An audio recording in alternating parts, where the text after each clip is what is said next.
Hello student, आज हम सीखने जा रहे हैं आपके एसएस का यानी कि सोशल साइंस का chapter number 4 early states of political system in India.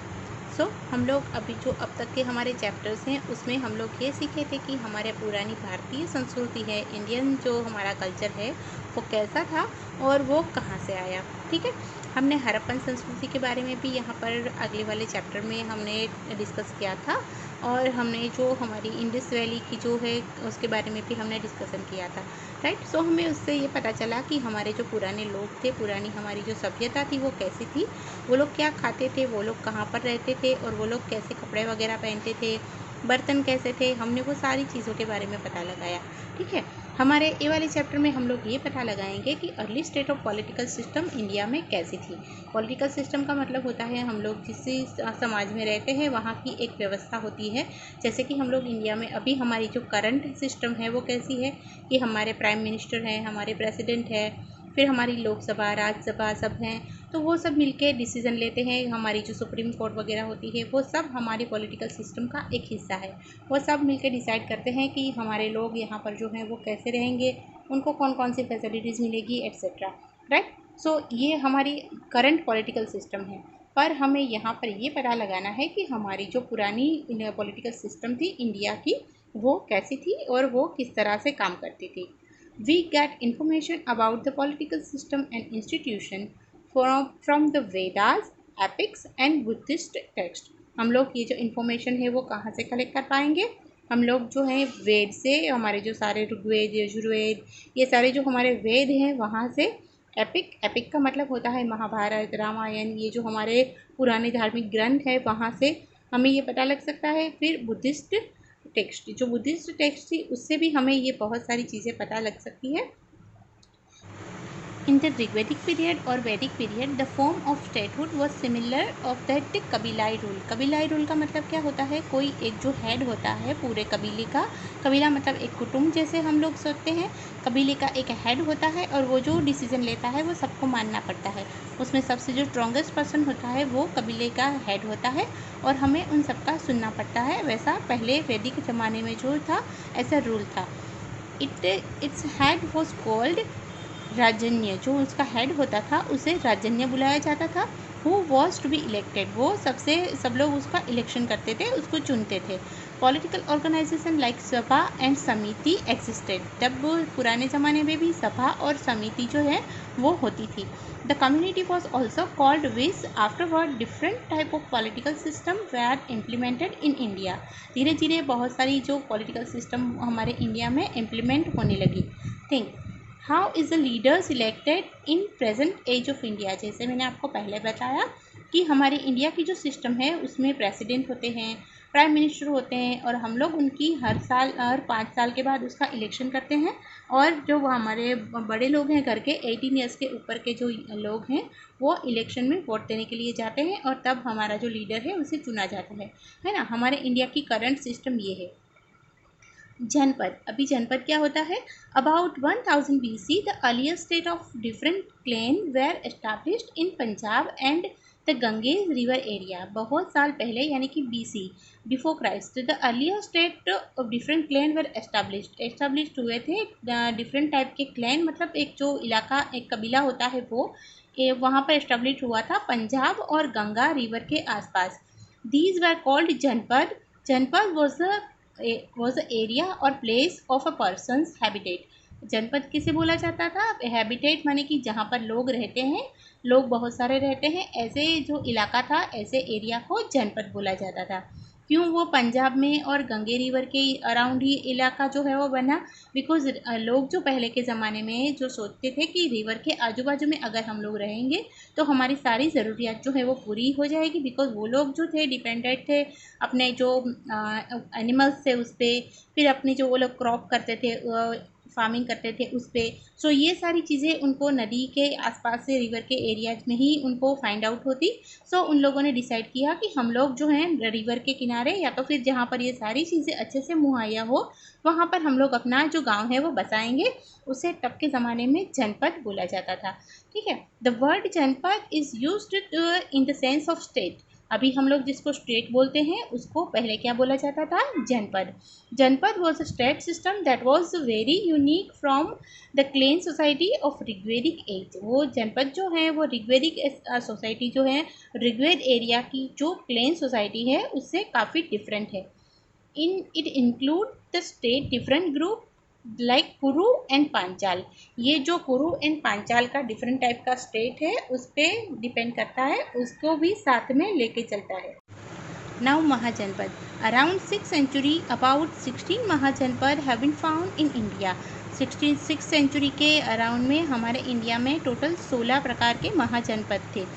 Some of this Mahajanapada were republic while some were monarchy type of state। जो कुछ लोग थे वो गणतंत्र थे, यानी कि जो लोगों ने बनाए होते थे वैसे थे, और कुछ थे मोनार्ची टाइप, मतलब जो है राजा है वो उनका सब कुछ होता था, वैसे राज्य जो है वैसे थे।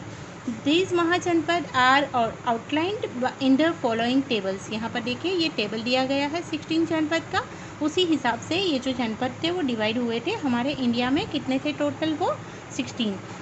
Number Mahajanapada, capital and current location. Anga Champa, उसका कैपिटल चंपा हुआ करता था, और वो अभी का जो ईस्ट बिहार है, बिहार हमारा जो स्टेट है इंडिया का, उसमें जो ईस्ट बिहार है वो पहले अंग के नाम से जाना जाता था। धनवाजी वैशाली कहाँ है? नॉर्थ बिहार में। मल्ला कुशनीरा एरिया नियर गोरखपुर उत्तर प्रदेश, वो अभी उत्तर प्रदेश में है। ठीक है। काशी वाराणसी, और वो अभी उत्तर प्रदेश में वाराणसी जगह है वहाँ पर है, जिसे हम लोग बनारस के नाम से भी जानते हैं। मगध गिरिराज राजगृह है साउथ बिहार में। ये नॉर्थ बिहार, ईस्ट बिहार, और ये है साउथ बिहार का इलाका, मगध के नाम से जाना जाता था। कौशल सरस्वती अयोध्या अवध, जिसे अभी आपने अयोध्या मंदिर के बारे में बहुत कुछ सुना होगा, है ना। हमने राम के बारे में भी बहुत कुछ जाना है। तो राम जहाँ पर हुए थे अयोध्या, वो कौशल राज्य के नाम से जाना जाता था। आपने शायद रामायण में ये वर्ड सुना हो, कौशल।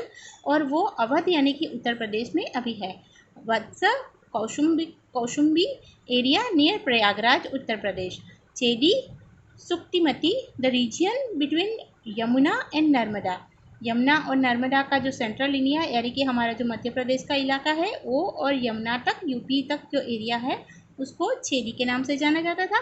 पंचाल काम्बिल्य और अचित्र के नाम से जाना जाता है। बदायूं नियर बरेली उत्तर प्रदेश, ये भी कहाँ पर है अभी करंट उसका लोकेशन? बदायूं में near Bareilly Uttar Pradesh. Surya Sen Mathura region near Mathura Uttar Pradesh, ये जो है मथुरा हमारा कृष्ण का जन्मस्थल जिसको आप जानते हो, वो यहाँ पर मथुरा में थे, और ये सूरसेन करके जो जनपद था वो मथुरा में है। Kuru Indraprastha region near Delhi and Meerut, Meerut और दिल्ली के आसपास ये इलाका अभी रहता है, पर पहले वो इंद्रप्रस्थ या तो फिर कुरु के नाम से जाना जाता था। Asmaka Pandian on the bank of Godavari river, हमारी जो गोदावरी रिवर है उसके किनारे पे मध्य प्रदेश में ये है। पांडियन और अस्मका करके जो महाजनपद थे वो वहाँ पर पाया जाता था। अवंती उज्जैनी रीजियन ऑफ मालवा, उज्जैनी जो हमारी उज्जैन नगरी जिसको जानते हैं हम लोग, वो अवंती मालवा में थी। Matsya Viratnagar near Jaipur Rajasthan. Gandhara Taxila region near Peshawar and Rawalpindi, वो अभी दोनों इलाका जो है वो अभी पाकिस्तान में है, पर पहले जब हमारा इंडिया सेपरेट था, जब हमारा इंडिया एक था, तब ये वहाँ पर था पेशावर और रावलपिंडी में, जिसको गंधार बोलते हैं। Kamboj Lajpur region near southwest Kashmir, Kashmir के आसपास का जो इलाका था उसे कंबोज के नाम से जाना जाता था, और उसकी जो कैपिटल था वो लाजपुर था, और वो अभी का करंट हमारा साउथ वेस्ट कश्मीर जो है उसको कंबोज बोला जाता था। According to the book Agnotra Nikaya written in Pali language, there were 16 Mahajanpada in post-Vedic period. Some of the important tribes are shown in the map. यहाँ पर जो मैप दिया गया है हमारे इंडिया का, उसमें मेजर जनपद एंड महाजनपद एंड सिटीज़ यहाँ पर आपको डिस्क्राइब किए गए हैं। आप ये वाला मैप आपके टेक्स्ट बुक में ध्यान से देखिएगा। आपको जो ये डॉटेड दिख रहा है रेड वाला डॉट, वो उनके जो महाजनपद थे, 16 मेन महाजनपद थे, वो यहाँ पर दिखाए गए हैं। अभी हमने मगध के बारे में जाना, फिर वत्स, ठीक है। जैसे मैंने आपको बताया, अभी जो पाकिस्तान में ये पूरा इलाका है गंधार और कंबोज का, वो पेशावर और रावलपिंडी के आसपास के इलाके में ये दोनों हैं। अभी जो हमारा रिसेंट पाकिस्तान जिसको बोला जाता है, ठीक है, ये हमारा पूरा जो इंडिया है ये आपको यहाँ पर महाजनपद और जनपद के बारे में इंफॉर्मेशन यहाँ पर मिलती है। यहाँ पर देखिए जो मैप को डिस्क्रिप्शन होती है, एंशियंट सिटी यहाँ पर दिखाया गया है और ये करंट बाउंड्री ऑफ इंडिया, यानी कि हमारा अभी का जो करंट इंडिया की बाउंड्री है, ये जो डॉटेड लाइन आपको दिख रही है पूरी, वो हमारे करंट इंडिया का मैप है। ठीक है, सो इसके स्टडी से हमें पता चलता है कि कहाँ पर कौन सा जनपद हुआ करता था। फिर हम यहाँ पर स्टडी करेंगे मोनार्ची यानी कि स्टेट सिस्टम की। हमें 2 टाइप की स्टडी करनी है, रिपब्लिक और मोनार्ची।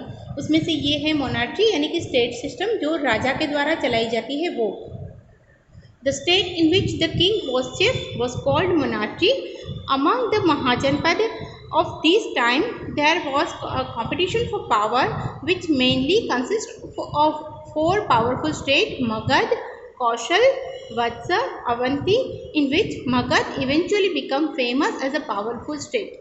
मगध के बारे में हम यहाँ पर और पढ़ेंगे। At the time of Buddha in monarchy state system Magadha become powerful Mahajanapada. 3 powerful dynasty ruled over Magadha के ऊपर 3 जो पावरफुल डायनेस्टीज से उन्होंने रूल किया था। सबसे पहले उसमें थी Haryanka dynasty. Bimbisara was founder of this dynasty.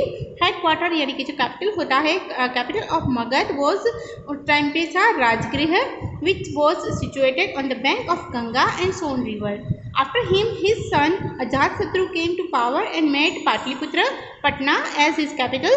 He fought a war with the Vaji Union and defeated Lichvis. In this way, he extended the rule of Magad. उसका जो सन आया अजातशत्रु, उन्होंने लिचवीज के साथ, जो वाजी के लिचवीज थे, उनके साथ फाइट की और उनको जीत लिया। एंड देन उसने अपना मगध का जो स्टेट था उसको आगे एक्सटेंड किया। एंड उसके बाद आती है Naga dynasty. Naga dynasty came to power after Haryanka dynasty, which include king named Shishunaga who was associated with Buddha religion. उसने बुद्ध रिलीजन को आगे बढ़ाया, उसको फॉलो किया। और शिशुनाग जो था वो उसका एक मेन जो डायनेस्टी का जो मेन किंग था वो था Shishunaga. The Nanda dynasty, after हमें स्टडी करनी है नंद डायनेस्टी की। Nanda dynasty established by Mahapadmananda was most powerful. Mahapadmananda is considered to be the first Indian emperor. हमारा पहला इंडियन राजा जो माना जाता है वो महापद्मनंद को माना जाता है। During his time, Magad had become the most powerful state of India. At the time of Alexander invasion on India, Magad was ruled by king named Dhanananda of Nanda dynasty. जब एलेक्जेंडर यानी कि जिसे हम सिकंदर के नाम से जानते हैं, उन्होंने जब हमारे इंडिया पर आक्रमण किया उस टाइम पे वहाँ पर धनानंद करके एक राजा था जो नंद वंश का लास्ट, नंद डायनेस्टी का लास्ट जो रूलर है वो माना जाता है। तब वो धनानंद वहाँ पर करता था। एंड देन इसके बाद मौर्य एंड अदर डायनेस्टी हमारे इंडिया पे रूल करने के लिए आई। Now what is republic? A republic is a state directly or indirectly ruled by head who is elected by the people. The republic was a significant feature of ancient state and system of governance. The common meaning of a republic is of gana is mass. गण जो गण शब्द है उसका meaning होता है मास। A state run by more than one member can be called a republic. At this time there were some state in which the king was chosen by the people. जहाँ पर लोग अपने लिए राजा चुनते थे। Such a state was called republic. There were republics of Lichvi, of Vaishali, Shakya of Kapilvastu, Videha of Mithila, Mala of Kushinara, etc. ये सारे जो हैं रिपब्लिक थे। Lichchhavi of Vaishali, Shakya of Kapilavastu, Videha of Mithila and Malla of Kushinara, ये जो थे वो रिपब्लिक थे जहाँ पर लोग अपने लिए राजा चुनते थे। In such a system of affair each members was given the state of king. जो लोग जब राजा जो थे उनको किंग का नाम देते थे, उसको किंग बुलाते थे। सो गण, यहाँ पर हमने जो वर्ड सीखा गण word was used for a group of many members. गण मीन्स ऑर्गेनाइजेशन और अ ग्रुप। जैसे मैंने बताया गण का मतलब क्या होता है, एक से ज़्यादा लोग जो मिलते हैं अपने लिए ग्रुप बनाते हैं जिसको गण बोलते हैं। संघ मीन्स ऑर्गेनाइजेशन और असेंबली। संघ किसको बोलते हैं, एक से ज़्यादा लोग मिलके अपना जो ऑर्गेनाइजेशन या तो फिर असेंबली बनाते हैं जिसको बोलते हैं संघ। ठीक है, हमारा जो रिपब्लिक डे है पूरा वो गणतंत्र डे के नाम से भी जाना जाता है। गण का मतलब है मेंबर्स बहुत सारे और तंत्र माने सिस्टम, बहुत सारे मेंबर जो मिलके सिस्टम जिसको चलाते हैं तंत्र को, उसको गणतंत्र बोला जाता है। ठीक है, वैशाली वैजी स्टेट, वैशाली वैजी स्टेट क्या था, monarchy wished to increase their power and empire by occupying the surrounding territories. उन्होंने क्या किया था कि थोड़ी थोड़ी टेरिटरीज बना के रखी थी और वो टेरिटरी को थोड़ा थोड़ा पावर दे के रखा था ताकि वो अपना जो स्टेट है उसको अच्छे से चला सके। सीइंग दिस लिच्छवी, वाजी, गिटक, विदेह, शाक्य, माला एक्सेट्रा, ये सब जो थे ये सारे स्टेट में अप्लाई था। 8 or 9 tribes who established the union state for the protection was known as Vachi state. Vaishali, the capital of Lichvi, was the main center of union state. इन सबका मेन सेंटर कौन था? वैशाली करके जो city है वो। Thus it was named Republic of Vaishali. The state administration of Republic was governed by Sabha, because of which it was called the Republic. In Republic, all the powers of house rested in the hands of the members. All the members sat in Sabha and all affairs were passed in the houses by vote or unanimity. The place where meeting was held was called a sanctum. Sanctum किसे बोला जाता है? जहाँ पर सारे decision लिए जाते हैं। वैसा एक हाउस जो बिल्कुल प्राइवेट होता है, जहाँ पर किसी को जाने की अनुमति नहीं होती, वैसा हाउस जो होता है उसको बोलते हैं sanctum, right. So the elderly as well as youth were selected as member of the state assembly. The Republicans elected their president for state administration, who was chosen by election. अभी जो हमारी system है election की वो भी बिल्कुल ऐसे ही है, हम लोग इलेक्शन से अपने जो हेड है उसको चूज़ करते हैं। In the Republic, each member was considered as the king. Republic had their own councils in which many important issues or like administration, defense, war, treaty, etc. were discussed and then decided. Any member could enjoy membership for a fixed time only. An executive committee assisted the president of the republic in the administration of the state, right? So जैसे अभी हमारे India का administration है, ये जो administration है बिल्कुल वैसा ही हुआ करता था। Think, can the Republic of ancient India represent the democratic state? अभी जो रिपब्लिक इंडिया जो एंशियंट हमारी पुरानी सभ्यता थी उनका जो रिपब्लिक था, क्या वो अभी की हमारी जो डेमोक्रेटिक सोसाइटी है उसको रिप्रेजेंट करता है? हाँ बिल्कुल करता है, बिकॉज जो हमारी पहले की सोसाइटी में, जो पहले के ज़माने में एंशियंट इंडिया में जो भी रिपब्लिक की जो रूल हैं, जैसे कि पब्लिक उसको इलेक्ट करेगी, जैसे कि सारे मेंबर्स जो है वो मिलके डिसाइड करेंगे, सारे जो इश्यूज़ हैं होते हैं उस पर डिस्कशन होता है, डिफेंस पे, वॉर के। तो ये जो है वो अभी भी हमारे एडमिनिस्ट्रेशन में पॉसिबल है, अभी भी हम लोग ऐसा ही एडमिनिस्ट्रेशन चलाते हैं। हमारे पास 2 सभा है, लोकसभा एंड राज्यसभा। तो उसके हिसाब से हम लोग दोनों में अगर कोई भी रूल है वो पास होता है तभी जाके वो एक पूरा लॉ बनता है, राइट। तो ये जो पुरानी सभ्यता थी वो अभी भी हम लोग इंडिया में अप्लाई करते हैं। सो दोनों में बहुत सारी सिमिलैरिटीज़ है, ठीक है। तो यहाँ पर हमें वो स्टेट करना है कि दोनों के बीच में कौन सी सिमिलैरिटीज़ है। आपको ये पूरा जो पैराग्राफ है उसमें ये पूरा जो आंसर है वो अच्छे से मिल जाएगा।